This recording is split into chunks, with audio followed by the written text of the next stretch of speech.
Hey guys, this is Brad Barnes of Barnes Four-Wheel Drive. Today we're going to take a little closer look at our frame outriggers.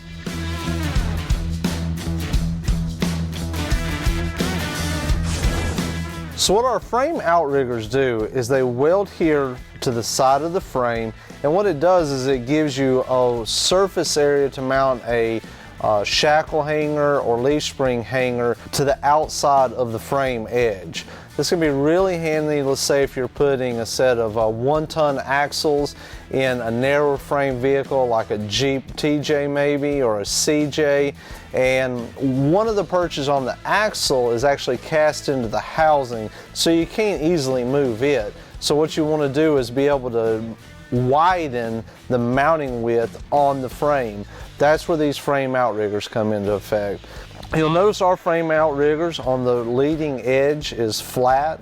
This will allow you to move your frame outrigger as close to the edge of the frame as you can. So on the front, you're going to be able to maximize your wheelbase as well as your approach angle, as well in the back. You can put this all the way to the back of the frame and not have any frame overhang. You know, another thing we have seen these frame outriggers being used for is an upper control arm mount on a link suspension. What guys are doing is they're actually welding this on top of the frame on the inside.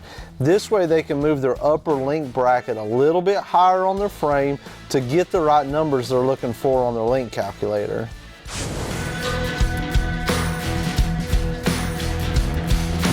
Hey guys, thanks for watching our videos. Be sure to like and subscribe, and hopefully we'll see you out on the trail soon.